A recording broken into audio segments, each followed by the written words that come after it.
Good afternoon, everyone. Thank you for attending today's press conference announcing the release of the Healthy Waters Coalition's policy recommendations for the Farm Bill. I'm Ken Kirk, Executive Director of the National Association of Clean Water Agencies, and I will be hosting this press conference this afternoon. The Healthy Waters Coalition is a diverse set of stakeholders, some of whom you'll hear from today, who have come together on behalf of one issue: the need to make sure the Farm Bill continues to make progress on stemming the water quality impacts from our agricultural lands caused by nutrient runoff. Before we get started, I wanted to read a message from Senator Debbie Stabenow, Chairwoman of the Senate Agriculture Committee, who couldn't be with us today, but wanted to send a message about the importance of this issue for her. And I quote, "Conservation programs play a critical role in the health of our nation's waters and must be strengthened to ensure both a safe drinking supply as well as clean water for our farmers and producers to continue growing safe and healthy food, fuel, feed, and fiber. I look forward to working with all of you here to make sure we have a strong Farm Bill with a conservation title that ensures adequate protections and the tools to keep our promise to Americans everywhere, a promise of pristine waters and natural resources and a robust, job-creating agriculture sector." We appreciate Senator Stabenow's comments. Coalition partners are joining arm in arm today to urge Congress to make sure that this next Farm Bill builds on its commitment to conservation and water quality goals. We know that excessive nutrients in our waterways are leading to some very serious human health and ecosystem consequences for our country. We know that elevated nitrates in our drinking water supplies can lead to cancer and other human health problems, and we know that dead zones in critical estuaries, such as the Gulf of Mexico and Chesapeake Bay, continue to grow. As a representative of the municipal wastewater sector, which is one of the sources of these nutrients, I know that we must also do our part to address this challenge. But our nation can't achieve our water quality goals unless our working lands contribute to the solution. Farmers are making good progress on meeting this challenge. According to a recent USDA report, farmers in the upper Mississippi River watershed have been able to reduce in-stream phosphorus loads by 40% and nitrogen loads by 21% between 2003 and 2006. But according to the same USDA report, about 62% of all cropped acres in this upper Mississippi River region can do more to reduce runoff from nutrients. And as the white paper that NAWQA is releasing today makes clear, the cost to remove a pound of nitrogen or phosphorus from farm runoff and drainage is typically 4 to 5, sometimes 10 to 20 times less than the cost to remove the same amount from wastewater or stormwater. We believe Congress has an opportunity in this next Farm Bill to strengthen our agricultural programs, to continue to make progress on the issue of water quality. The policy recommendations we are releasing today are designed to take the first step toward accomplishing this goal. Briefly, these recommendations would target conservation dollars to areas that are impacted by excessive nutrient runoff and tie these investments to performance standards. Leverage our agricultural safety net programs to ensure progress on this issue, and establish stronger performance and reporting measures to make sure we're using our conservation investments effectively. Each of the participants today will provide their own unique perspective on this challenge. You will hear from representatives from the agricultural community, municipal utility leaders, state regulators, and conservation groups who are supporting this effort and working towards strong policies in the Farm Bill to address this issue. Thank you for all attending today's event, and let's get started. The first group of speakers you'll hear from are representatives from the agricultural community. Ron Kreider is a farmer in Pennsylvania whose farm is located in the Chesapeake Bay watershed and who has made significant commitment to reducing his nutrient footprint in that watershed. We're especially pleased to have Ed Schaefer with us today. Ed is a former secretary of the USDA under the Bush administration and former governor of the state of North Dakota. Ed is now working with Kreider Farms as executive vice chairman of Bion Corporation to use cutting-edge technology to address the nutrient issue.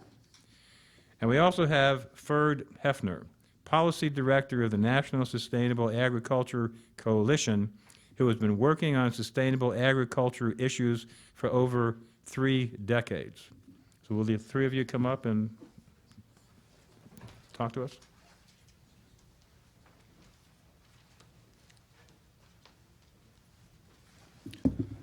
Good morning.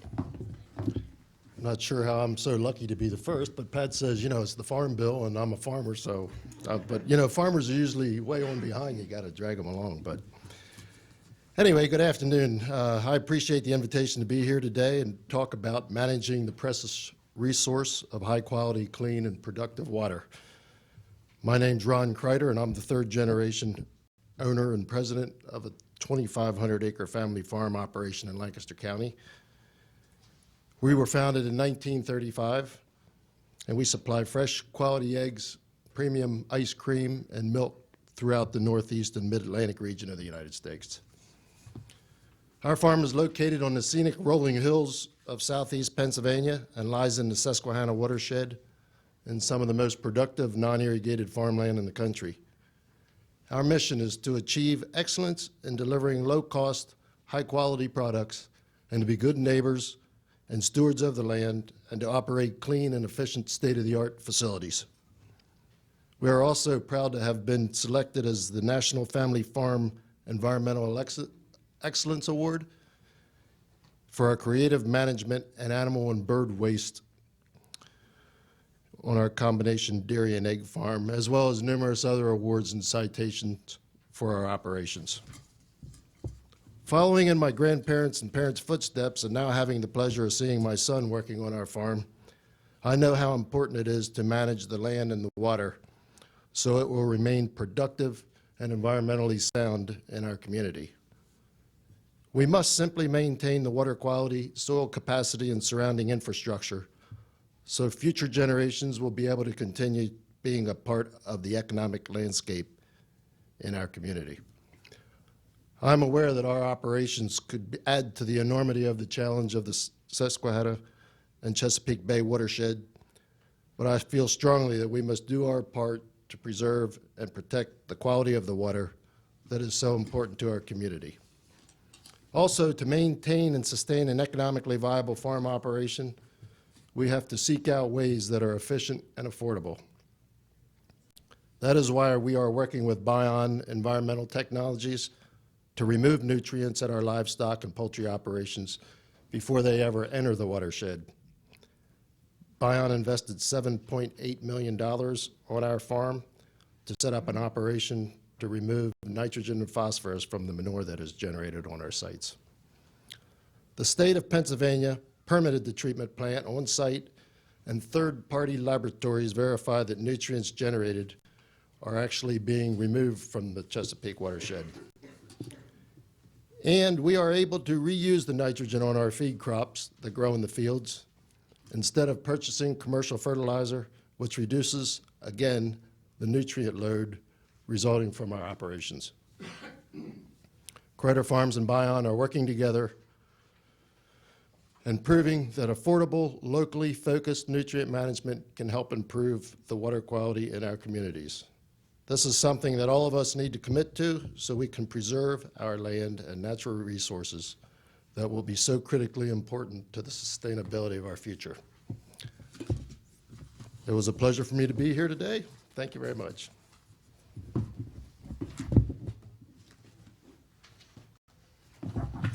Thank you, Ron. Good afternoon. It's great for me to be here with you as well. And I want to thank NACWA for the invitation to join the Healthy Waters Coalition conference here today to talk about the water quality issues that are facing our nation. As was mentioned, my name is Ed Schaefer. I'm a former two-term governor of North Dakota, former U.S. Secretary of Agriculture. Seems like everybody just calls me former these days. But In working in those positions, I really gained firsthand knowledge of the enormity of the challenge. The challenge of keeping our streams and our lakes and our tributaries and aquifers clean and well-balanced and capable of delivering the life-generating qualities that we come to expect. Our people, our fisheries, and our agriculture production depend on a good, clean, abundant, safe water supply. I'm also aware that instituting current government policies using common methods of treating our water comes at a huge cost to local government entities. And as a result, taxpayers and ratepayers are starting to be stretched thin. This is especially the case in the Chesapeake Bay watershed. Now, I know of the costly efforts in the watershed because of my responsibilities as the Secretary of Agriculture to deliver water cleanup programs in the 2008 Farm Bill.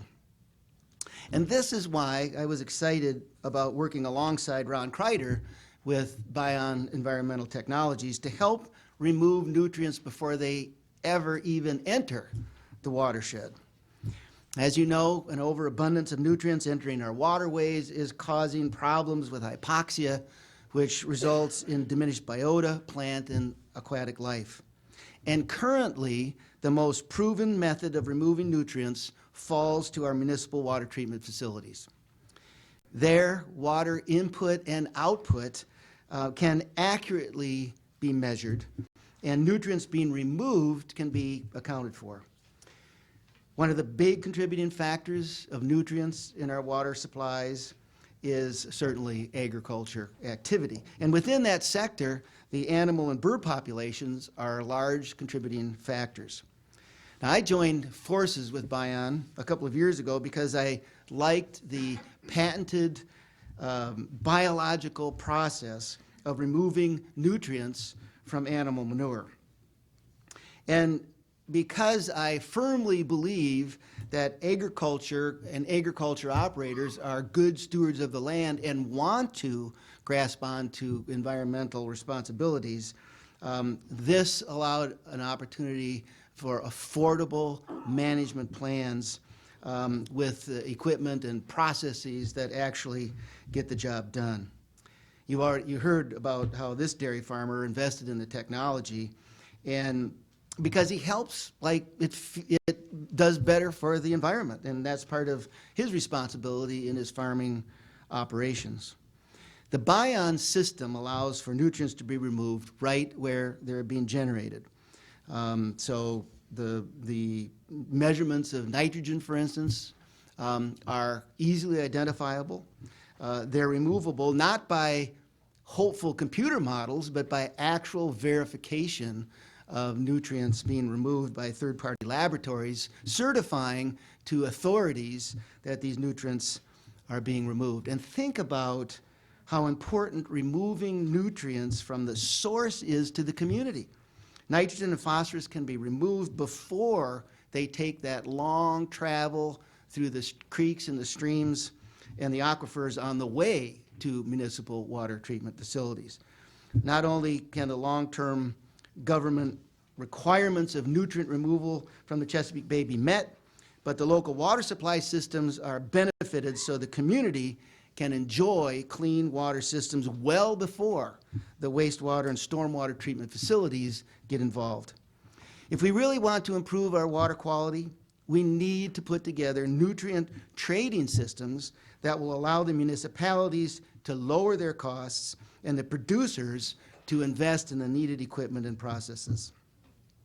A market-driven, voluntary trading system will allow a livestock operator to raise the capital to invest in new technology that can get the job done.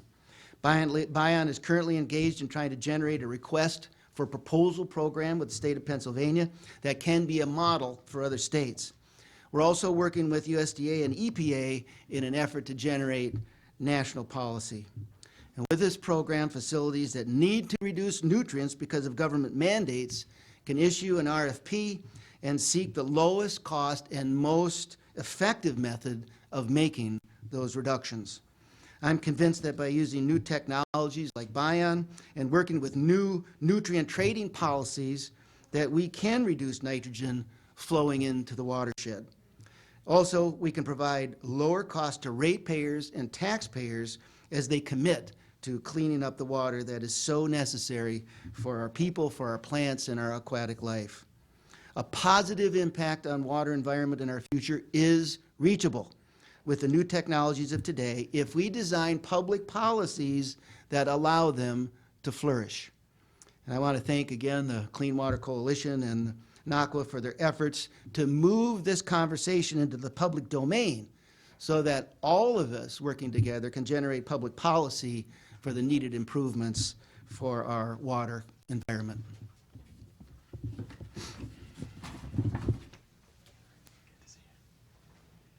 Well, it's a real honor for me to be here with the Secretary and with a farmer whose products I've had many times, as my parents and my brother both live in Lancaster County. So thank you for producing that wonderful stuff.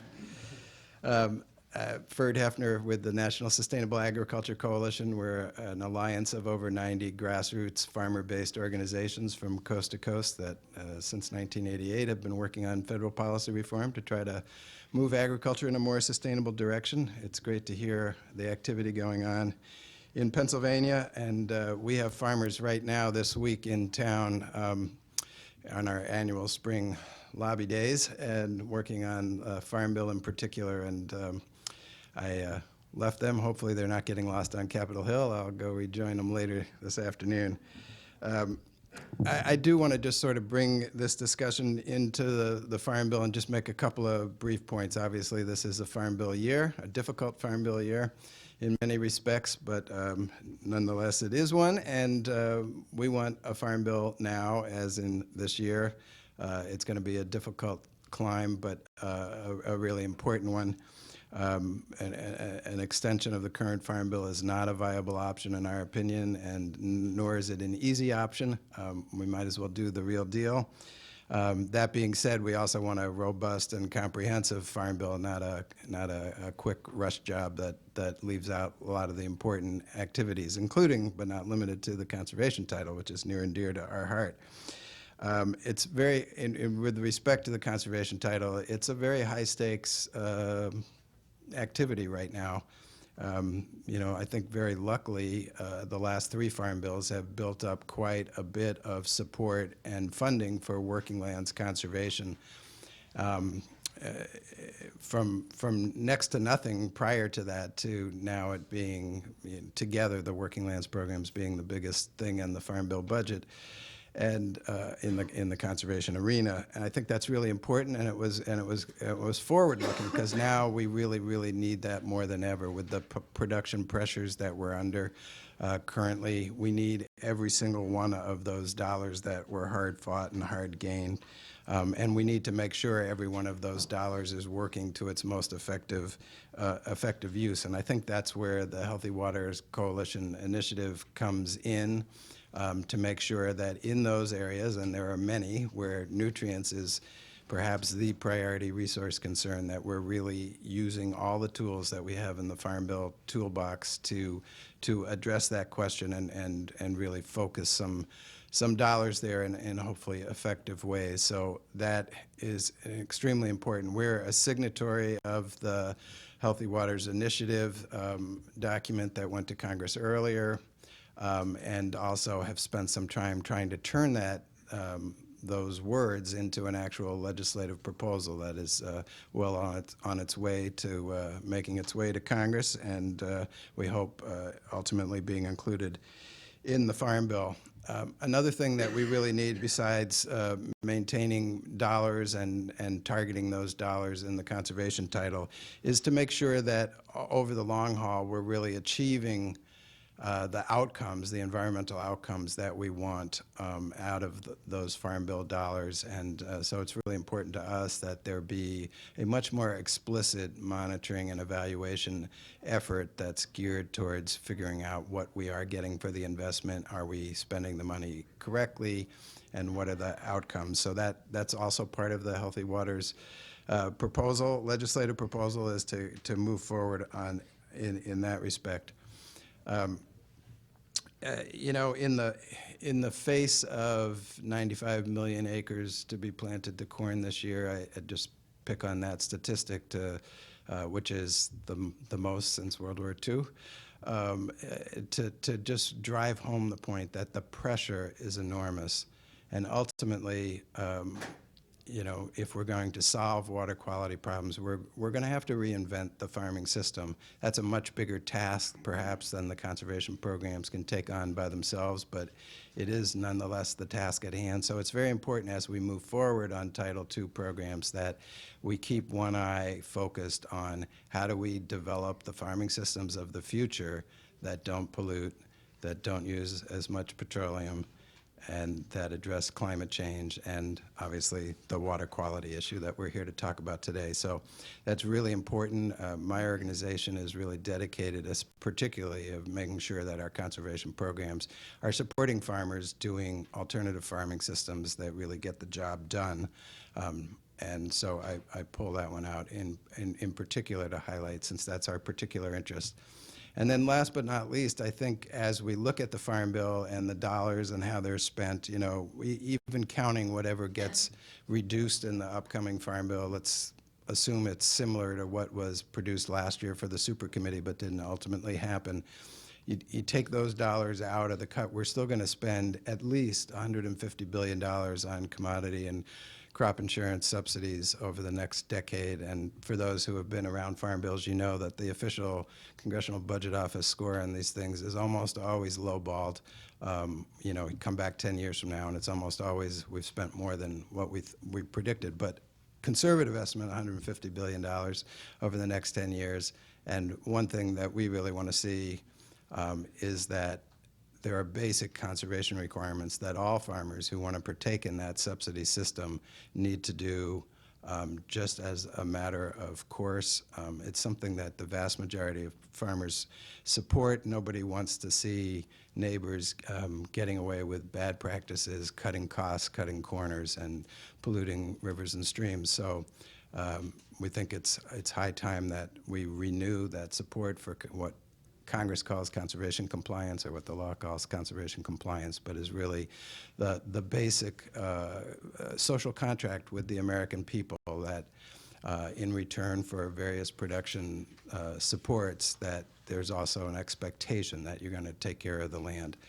And so that is perhaps the major fight that's coming down the road this spring as we move forward on the Farm Bill, and it's one that the Sustainable Agriculture Coalition and the farmers who are on the Hill today and tomorrow and the next day for us are going to be talking about loud and clear. So thanks for having me here. Thank you so much. Our second group of speakers represents the municipal water and wastewater utility sector, whose ratepayers are paying for treatment to remove nitrates from source water and nutrients from wastewater, often at great expense. Diane Vandehei is Executive Director of the Association of Metropolitan Water Agencies and represents large drinking water utilities across the country. Kevin Schaefer is General Manager for the Milwaukee Metropolitan Sewerage District in Wisconsin and Chair of NACWA's Farm Bill Work Group. Steve Hirschner is Utilities Environmental Manager for the City of Cedar Rapids, Iowa.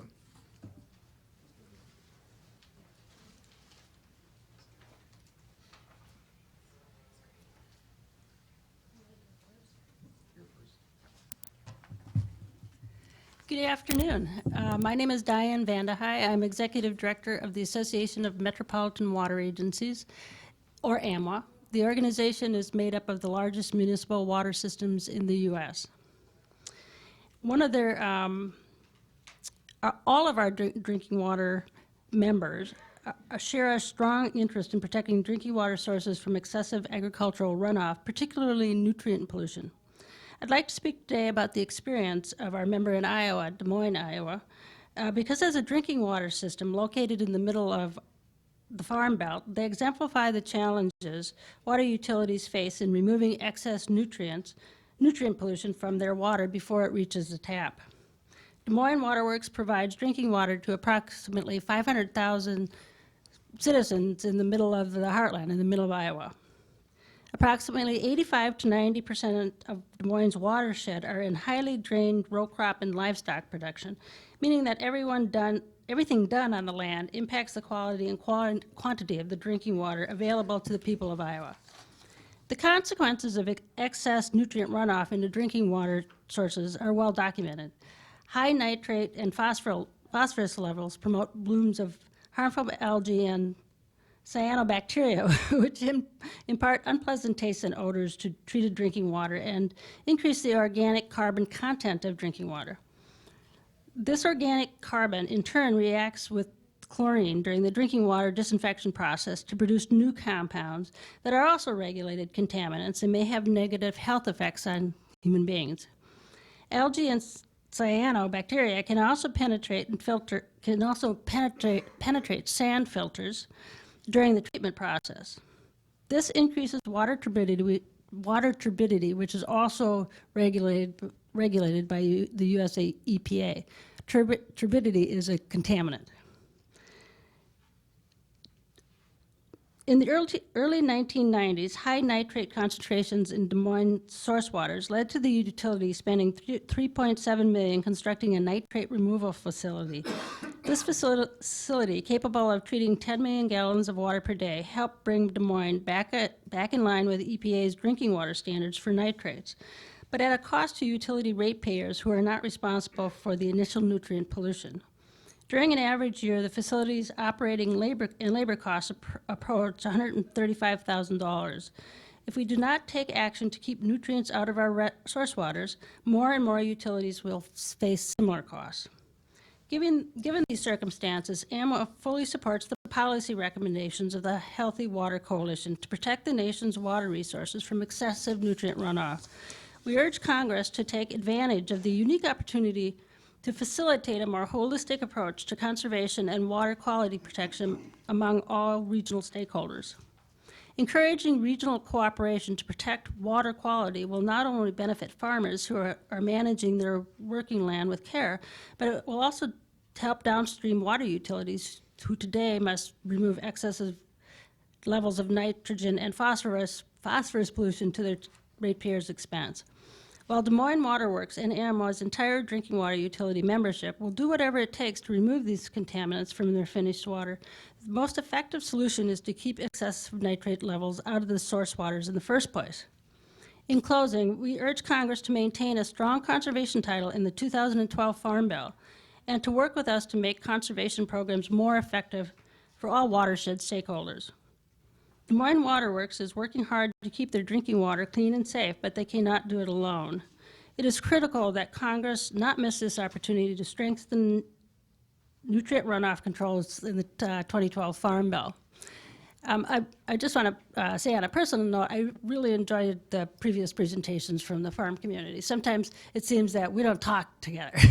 So it's good to hear about all the things that are going on in the farm community versus the water community, and I think maybe it would be better if we talked and worked together on the issues facing us.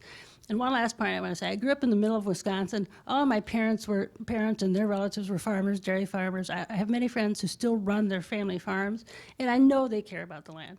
If you don't farm, you hunt.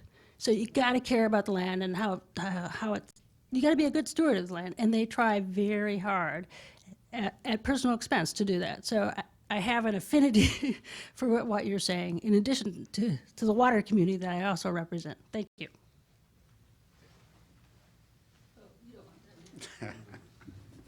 Say it again.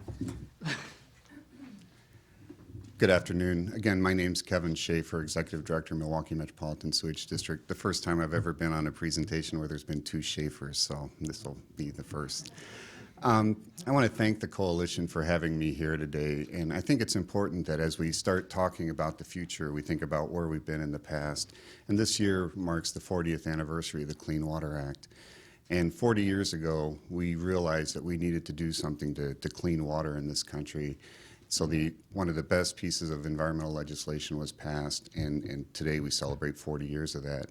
When that law was passed, we really hit it hard on the municipal level. We started treating our wastewater more effectively. We started treating our drinking water more effectively.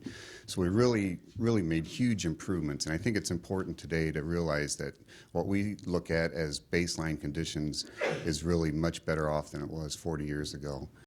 But as we move forward, we have to look at the entire picture. We need to have to look at the entire watershed. And a lot of times when we talk in the wastewater world or the water world or farmland, we don't talk about the water or the watershed. We think about our own issues. And I believe that in the world of NACWA and the other organizations that I think I represent here today, we understand that this is all about partnerships. To get anything done on a watershed basis, you have to have partners.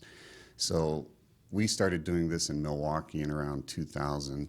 And if anyone reads the newspapers, you'll know in Milwaukee it's a very volatile issue, water quality. So we realized that before we could really start talking about partnerships, we needed to build a base to talk from, and that was the science. We started building information systems where we could talk to people about where pollution was coming from, whether it's urban or ag, and building that together into a process so that people understood where the information came from and they understood their piece of the pie, their portion of it that they needed to address. So we developed the science, really used that a lot. We're still building on the science today. The other thing we did in 2000, 2001 was we started a project called Green Seams, where we're purchasing land along the waterways. So we have a wastewater utility purchasing land along the waterways to control flooding. It also helps us with the non-point pollution, the nutrient issues that we've heard about today as well. So we've taken a very active role with our partners because we realize we can't just point the finger upstream or downstream. We are the stream. We are the waterways. And we need to work with everyone. So we have today, in fact, last night, we had approved another 550 acres to purchase. So we're up to almost 3,000 acres of land that we've purchased for the Green Seams Park property program to protect and reduce nutrients and reduce flooding. So this can work. I want to thank the coalition for these principles. They really do add a national flavor to what I think a lot of utilities and watersheds are trying to do around the country. And it's something that we really need if we want to take that next step, go 40 years from today and see where we want to be with water quality. So thank you very much.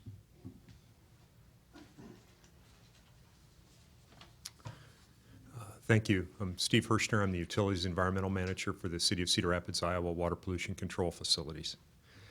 In Iowa, there are significant differences in how each of us individually contributes to the water quality challenges that face our state and the water resources downstream. For example, 80 to 90% of the nitrogen or phosphorus monitored in the waters of our state is contributed by non-point sources, as documented in studies conducted by the Iowa Department of Natural Resources Geological Surveys Bureau. As an administrator at an Iowa wastewater treatment plant, it might be easy to say that our contribution doesn't matter, because even if we didn't exist at all, there'd still be a nutrients problem in Iowa. That would be short-sighted. All Iowans contribute to our state's water quality problems in one form or another, and all of us have a shared responsibility in contributing towards developing and implementing alternatives that will improve our state and nation's water quality. Unfortunately, the most important means for improving our nation's water quality, the Clean Water Act, did not adequately address the degree to which non-point sources would currently contribute to our water quality challenges. Instead, the Clean Water Act primarily focuses on point sources like the wastewater treatment plant that I represent today. I'm asking Congress to continue to expand the use of tangible alternatives for improving our water quality, like we were discussing today with our Healthy Waters Initiative. It is essential that Farm Bill investments toward different types of agricultural policies and conservation practices continue. Without these Farm Bill investments, it will be difficult for states like Iowa to make meaningful progress in improving our water quality when non-point sources contribute so significantly to our water quality challenges. We are counting on the 112th Congress to ensure that current inequities between the water quality expectations from point sources, like our wastewater treatment facility, and non-point sources, like a farmer growing corn in Iowa, are reduced. They need to make sure that the agricultural community has sufficient resources to address their contributions and to our nation's water quality challenges. I think everyone participating in this Healthy Waters Initiative recognizes that this is necessary and that the initiative provides the best alternative to achieve meaningful water quality improvements across the United States. As I stated earlier, point and non-point sources in the state of Iowa recognize that all of us contribute to our water quality challenges, and all of us need to be part of contributing towards a solution. Thank you. Thank you very much.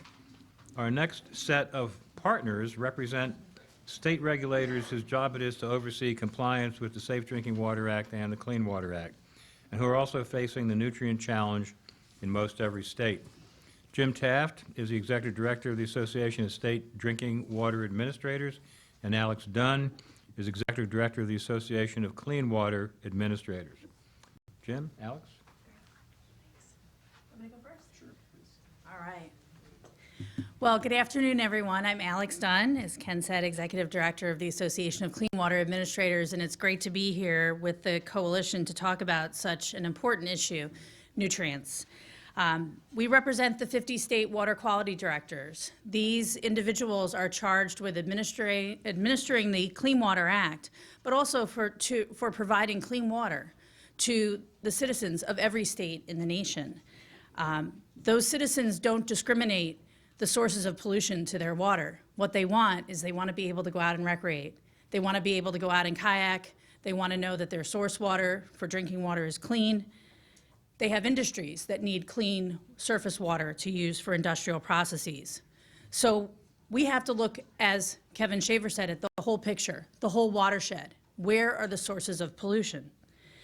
And the EPA is putting a lot of pressure on the states to control nutrients. And the way that they want that to happen is through the development of numeric nutrient water quality standards. Clean Water Act is about numbers. Set a number and meet it. And the publicly owned treatment works in the room know all about trying to meet those numbers.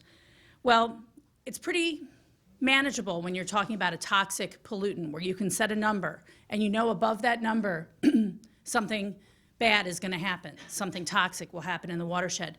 Nutrients are different. We need them, and every watershed is different in terms of how much nitrogen, how much phosphorus it needs to be a healthy watershed. So states are really pushing back and saying, we can do the numbers, we can run the numbers, but will the numbers get us where we need to go in terms of reducing nutrients in the watersheds? And the answer is not alone. So what we're really advancing as state water directors is, again, a watershed approach like the coalition, looking to all sources and looking at alternative accountability measures. There isn't a state in this nation that doesn't have some kind of agriculture. And when I talk with the state water directors, they tell me they want to have partnerships with the folks on the ground, with the state ag agencies and with the farmers. So they've got to work together to really encourage partnerships. We have to think about alternative ways to account for reductions, because the Clean Water Act isn't really designed to count the reductions that could be achieved through agricultural best management practices. We know that dollars to states are going down. Dollars to POTWs are going down. And yet, farm dollars are likely to stay consistent and maybe even go up some. And with dollars comes an obligation to do better and to work with all of us who are in a framework under the Clean Water Act that is relatively inflexible. We know we can make reductions. We know we can work with the farm community. Population is growing, and we've all really have to do our part. I'd like to give one example. The state of Minnesota Water Quality Agency is developing a new agricultural certification program where a farm entity can get a certification from the state of being sort of a smart water quality user and put that on their products. We know that markets will drive behavioral change. People want to know that the products they're buying, even farm products, are made well, responsibly, sustainably. So there are lots of incentives. The coalition is about the right thing, raising the conversation and recognizing that the Clean Water Act is not going to get us to our nutrient goals. We've got to look at all the federal laws that impact nutrients, and the Farm Bill is going to be one of the most important ones of the next couple of years. So we're delighted to be part of the coalition, and I think I'm going to turn it to my state partner, Jim Taft. Thank you.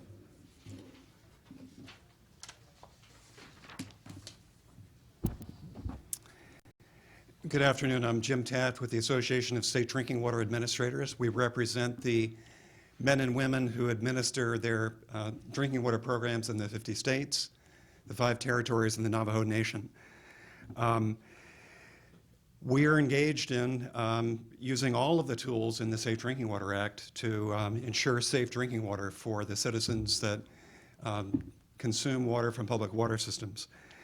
It's a multi-barrier source-to-tap approach that has a lot of intervening parts and a lot of aspects to it. Our view, as articulated by my colleague Diane Vandehei, is that it is far cheaper to prevent and protect sources of drinking water than to clean them up. And indeed, there are many contaminants that are very difficult to treat in a conventional water treatment plant and actually pass through. And so it's really an important strategy from our perspective to be taking a preserving, protecting stance with respect to sources of drinking water. That means for us, I think, looking at all contaminant sources, point and non-point, and looking at all the appropriate strategies and all the tools in the toolbox, as others have mentioned. And we think that the topic of today's conversation, nutrient runoff from the agricultural community, is certainly part of the challenge. And so we think that's a very important conversation to have, and we're pleased to be part of the coalition and engaging in that discussion. There are some very encouraging things, I think, that have happened through federal, state, local partnerships in the conservation arena. There are a lot of good case studies. There is much that's been done. There are a lot of success stories that we can point to. So we know it's achievable, we know it's doable, but it is also, I think, clear from the monitoring and surveillance data that the job is not yet done, and indeed, in some cases, the problem is actually getting worse. And so there is really a kind of a clarion call that needs to go out, a call for action to work in partnership together, very much what everybody has talked about, and use all of the tools at our disposal and use them wisely, to use data and information to target where we undertake particular activities to protect sources of drinking water.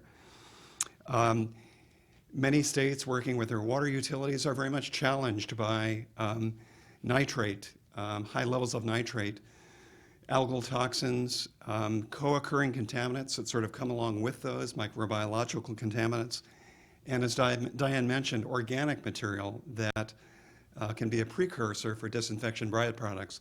All of those are things that are challenging with respect to the nutrient problem. And so it's not simply nitrates, it's really a broader issue.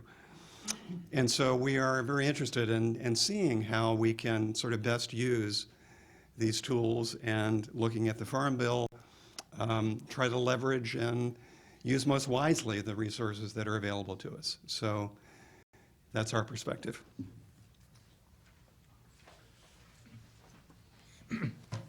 Thank you. Finally, we have a group of NGO leaders and partners whose members work in communities all across the country on behalf of Clean Water Every Day. We are pleased they could join us. Matt Bond, President of the Water Environment Federation and a Vice President with the Black & Veatch Consulting Engineering Company. Ben Grumbles, President of the Clean Water America Alliance. Brad Redlin, Director of Agricultural Programs for the Isaac Walton League of America. Scott Faber, Senior Vice President for the Environmental Working Group. And Shauna Erdvardi with American Rivers. Please come up. Thank you, Ken. As part of the Water Environment Federation, we're pleased to support this effort. We're one of the supporters of the white paper and part of the Healthy Waters Coalition as well. The Water Environment Federation and our 36,000 members understand that clean water is everyone's responsibility. We've long supported the watershed approach, and our members are actively involved in innovative partnerships that include municipal and agricultural operators to protect water quality, improve soil conditions, and recover energy. 40 years after the passage of the Clean Water Act, water quality continues to be impaired from a variety of sources, including agriculture. It's vitally important that we improve the effectiveness of the USDA conservation programs by elevating the importance of water quality and allowing these investments to be targeted to key watersheds and help address the biggest sources of impairment. The American people support funding for water quality because they know that water's worth it. But in order to maintain this public support, we need to ensure that monies are spent as efficiently as possible. targeting USDA conservation monies to address nutrient pollution, for example, or facilitating trading between point and non-point sources. These all make more sense than spending billions more to control the last ounce of pollution from municipal sources. The facts support this view, and we hope that Congress will keep these facts in mind. Thanks for allowing us to participate in this coalition. You know, there's a difference between being well-fed and overfed, and if you can't get the right balance, citizens and ecosystems get fed up. And I'm Ben Grumbles, president of Clean Water America Alliance. We're a nonprofit committed to uniting people in policy for water sustainability, bringing together all the different segments, not just of the water community, but as the theme of today shows, connecting with other sectors, with agriculture, with transportation. If you want to get serious about sediment and stormwater pollution problems, you work with the Highway Bill and the Transportation Department. And Clean Water America Alliance, which is drinking water and wastewater and the private sector and agriculture and environmental NGOs, firmly believes that one of the most significant challenges and greatest opportunities for clean water and healthy watersheds is nutrient control, and managing nitrogen and phosphorus properly and connecting with partners and the Farm Bill. So Clean Water America Alliance is delighted to be part of the Healthy Waters Coalition to urge policymakers to use the Farm Bill to reduce water pollution problems, to grow the economy. And if I just say one more thing, that the key to environmental success, which I've learned over the years as a state official and as an EPA, U.S. EPA water official, is to really embrace the concept of collaboration. So looking at Farm Bill programs, conservation title programs that are so important to the future of America's natural heritage, such as wetlands and soil conservation, it really is all about water and working with the agricultural community and embracing innovation, water quality trading. There's tremendous potential there. But all of these things happen if there's technology and investment and targeting of resources. We can't manage something if we're not adequately monitoring it. And that's why we believe that the Farm Bill and those who are agricultural stewards need the tools, need to be measuring what the status is of the water quality, and so that those downstream also can measure the status of water quality. The best thing we can do to celebrate the 40th anniversary of the Clean Water Act is to pass a strong Farm Bill. Thank you very much. My name is Brad Redlin. I'm the Director of Agricultural Programs for the Isaac Walton League of America. It's a long-time conservation organization. We're celebrating our 90th year this year and working in natural resource conservation and in particular in agricultural conservation. We're proud to have been around for the first farm bills, and we're still here today working on the farm bills. And particularly proud and gratified to be participating in the Healthy Waters Coalition. It's been a great learning experience, and I like to feel that we've been contributing something as well to this coalition. It's an important coalition and a well-represented coalition across a broad spectrum, and that's a particular appeal for us and our emphasis on collaborating in the work that we do. Just briefly, I'd note that we certainly stand foursquare for the support of the voluntary conservation programs, the working land programs that exist in the Farm Bill, and the priority that those programs serve natural resources, water quality, but the farm community and the farm producers as well that constitute a large part of our membership. I also would point out that the emphasis in the signatory document that the coalition sent to Congress a few months back, important priority on monitoring and evaluation, because for the programs to be stood up is one thing, but to make sure that they're effective and performing is obviously just as much a part of the importance of those programs as anything else. And I'll be real brief, but I want to concentrate a little bit in terms of the work that my organization has particularly been involved in, and that's been in was brought up briefly already today, but on conservation compliance in terms of a existing federal farm policy. This is just a provision, a covenant essentially between the taxpayer and producers that say if you're participating in federal farm programs, be they the conservation programs, be they Title I crop subsidies, you will abide by these basic protections for the soil and the basic protection of wetlands and water. Consequences, if you don't abide by that covenant, we will withhold the subsidies that would otherwise be paid to you. We've, as an organization, have particularly focused on this provision of federal policy for this farm bill because it doesn't require us coming to Capitol Hill and asking for additional investment. This is a mechanism that, when triggered, will actually reduce Treasury outputs, frankly. And the other aspect of it is that it's a need that's been identified from our membership from the ground up. They're seeing rapid expansion of converted rangeland into row crops. We've seen rapid conversion of wetlands. The tile manufacturing companies that are not able to keep up with the orders for all the tile that needs to be delivered to the Midwest to drain wetlands. And we know these tiles are delivery systems of nutrients to water bodies. We know that those wetlands that are being removed are the kidneys of nature that are being removed and not serving their purpose anymore.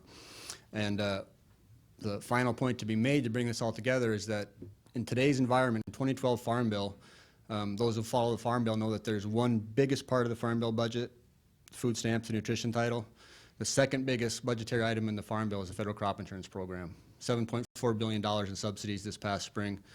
No other program touches it. Unfortunately, the federal crop insurance program is the one program that's been exempted from conservation compliance requirements. Our goal of this Farm Bill is to pursue that very specific problem that producers can receive their largest form of subsidy and not have to abide by any soil protections or protect those wetlands. And that's just an evolution that we've reached.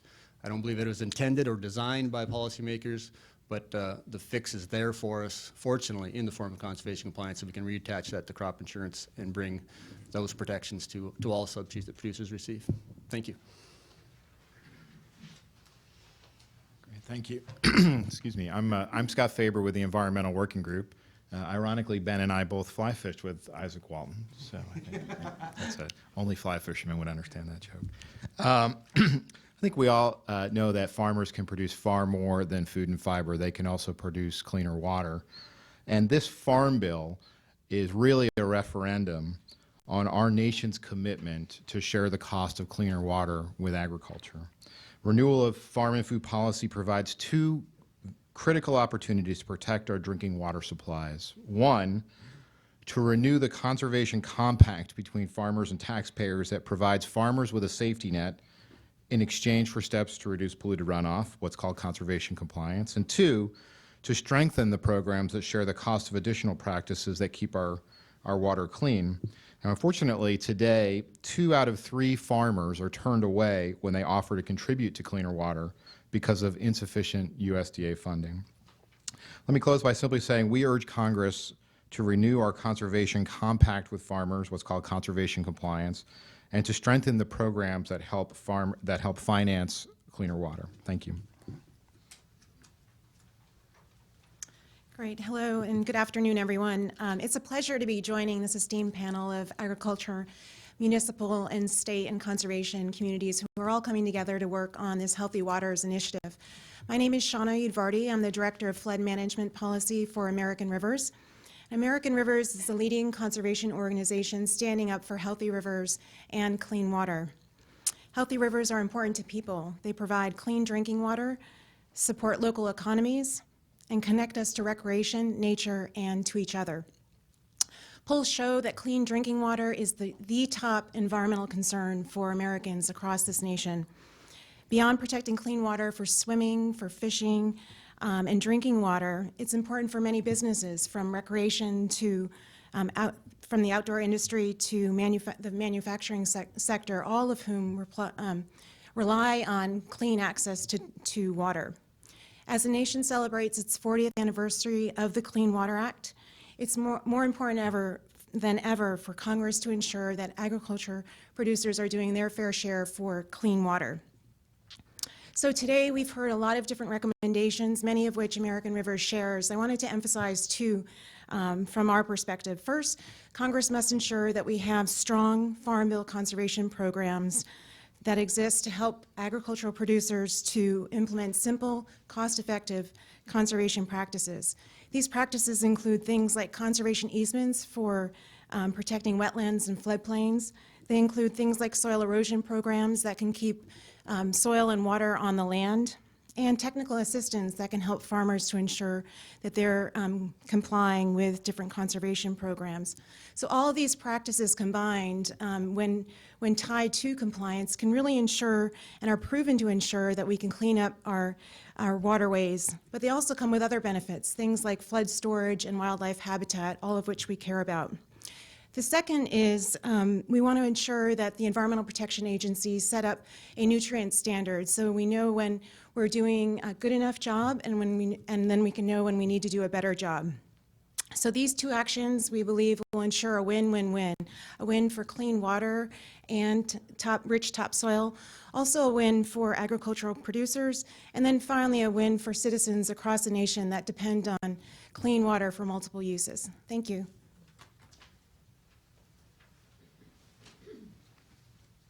Thank you very much. I want to thank all the speakers who joined us today. More importantly, I want to invite all of the members of the Healthy Waters Coalition who are working with us to promote the need to address the nutrient issue in the context of the Farm Bill that's coming up this year. Sometimes we just take it for granted, but we have to remember that they only do the Farm Bill every 5 years. And this year, going into next year, is one of those years. So it's an opportunity that we need to take advantage of. We need to work together to ensure that we make additional progress in our quest to achieve the goals of the Clean Water Act. And with that, we'll open it up for questions. Yes. Just recently, actually on Friday, USDA announced it was trying to get more acres, and the chief of NRCS said that they're losing 6.5 million acres this year at the end of September because more farmers want to take advantage of higher crop prices. So how do you sort of balance that with what you all would like, and what are you all recommending that would get more farmers and all to think in terms of conservation and yet be able to grow those crops that they're saying they want to, and think about water quality? That's a very, very good question. Would any of the panelists like to answer that? Sure. Great question.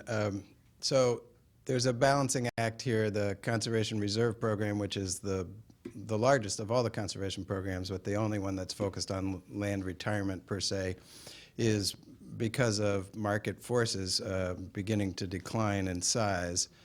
And the department's action on Friday was to say that certain wildlife and wetland practices would be the number of acres that could go towards those special practices could increase. Or in essence, the quotas for those particular practices went up as an attempt to try to persuade farmers that despite the market conditions suggesting that they might want to get out of the reserve when their contracts are up, there might be special practices they want to retain. We fully support that. It's a great idea. The bigger picture question there is how as the reserve on a kind of natural market-based evolution gets slightly smaller, how to make sure that there's sufficient acres left for the important conservation buffers that are vital to nutrient runoff and sediment. USDA from year to year, the numbers change, but roughly 300 to 500,000 on a given year, numbers of acres go into conservation buffers, and it is absolutely critical that when Congress rewrites the Farm Bill, they direct USDA to keep that amount of acres available for conservation buffers. Even as some land will go out of the reserve back into production, we want to keep farmers with the buffers on the streams and on the creeks, and in the field for that matter with contour strips, to keep the water slowed down and keep the pollutants out of the river. So the Conservation Reserve, most of it has been more scaled to taking entire farms out of production, as we make some transition to some of those farms going back into production, we want to keep those conservation buffers there. It's important, and I think the Secretary's initiative on Friday helps in that respect. Thank you. Yes. David LaRosse with Inside EPA. What you're asking for more funding for targeted projects in CCDI. Do you have any particular figure in mind for that? Pat, can you answer that? We're actually not focused on funding per se. We're focused on making sure that the policies that by which these programs are administered are doing what they should be doing on behalf of achieving nutrient reduction. So we want to make sure that the funding, the conservation investments remain robust. But we recognize that there's a lot of pressures on the federal budget right now, and that in all likelihood, funding for a number of these programs will, as Alex said, probably remain static, may go up. But we want to make sure that the policies that these programs are administered with are the right policies first, get the policies right, and then the funding will follow. Other questions? Yes? Sorry, I don't mean to It's okay. make the question too many. Are you all going to, and this is a question to all the members of the coalition who are here, are you all going to push for water quality trading? Would you like to see language? Are we going to push for water quality trading? Yeah, and nutrient trading, are you going to push for language to be included in the Farm Bill or something to that effect to promote, to get more people to do nutrient trading?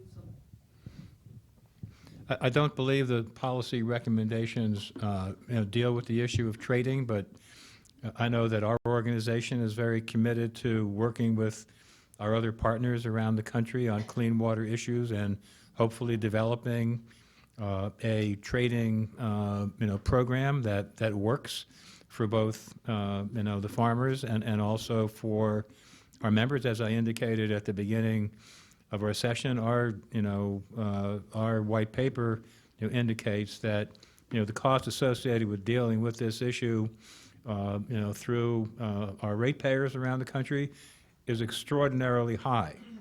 And I believe that most, if not all, of our members would rather put those dollars into a trading system that would reduce their costs, help farmers, and eliminate a lot of the nutrient problem that we're dealing with and talking about. Alex? Just maybe to add from the state regulator's perspective, we're very supportive of trading. I think trading still needs to be reach greater acceptance in the public eye, and particularly when you're dealing with point, non-point trades. This is where I was referring to accountability systems. The more accountable we can make those trades, the more demonstrable we can make those trades. I think the better. The Clean Water Act has the tools to do it. So it doesn't necessarily need to happen through the Farm Bill, but raising the level of public acceptance of trading is where we need to put some time and energy. I'd also point out that there's several states, many states have trading programs today, but they're basically trading programs designed from government to government entities. For instance, maybe excess capacity in a wastewater treatment facility. We believe that the nutrient trading programs needed to be changed to include the private sector and the ability for risk mitigation, raising capital to invest in the systems. That's going to include interbasin trading, and it's going to include EPA certifying those trades from state to state or from, as you mentioned, non-point to point sources. But there is a system that's fledgling, that's in place. It's working okay where it is, but we need to expand greatly the opportunity to trade credits if the private sector is going to get involved to raise the dollars to make installations that will actually remove the nutrients. I would just add that a number of the speakers today referenced the fact that we are celebrating the 40th anniversary of the Clean Water Act today. And I think a couple of the speakers, mentioned that we've made a lot of progress despite the fact that the original act was not really targeted towards issues like the ones we're talking about today. There are those of us who believe very strongly that we need to fashion some changes to the law to ensure that it becomes a vehicle to address, that allows us to address problems for the future. And this is certainly one of those, not the only one. And we're not talking about rolling back requirements of the Clean Water Act. We're talking about ensuring that this very, very important and viable statute remains robust and allows us to deal with the issues that we have to deal with in the future. Ben? Ben Grumbles. I would just say that while it's so important to think about the Clean Water Act and its 40th anniversary, the Safe Drinking Water Act depends upon tools that the Clean Water Act has in it. And so one of the most important things to ensure the continued success of the drinking water programs around the country is to focus upstream and on tools that are available both under the Clean Water Act and under USDA purview and other agencies, as Kevin Schaefer was saying, a whole holistic approach. And that's why it's really important for everyone to realize that the way to clean water is through stewardship as well as regulatory programs tailored at the level they need to be tailored, and that's where the Clean Water Act and Safe Drinking Water Act also come into play. And where trading innovative approaches that have great promise, you can't lose sight of those. You want to encourage them, but you also need to make the investments into the core programs that protect our watersheds for people's water quality downstream. Any other questions?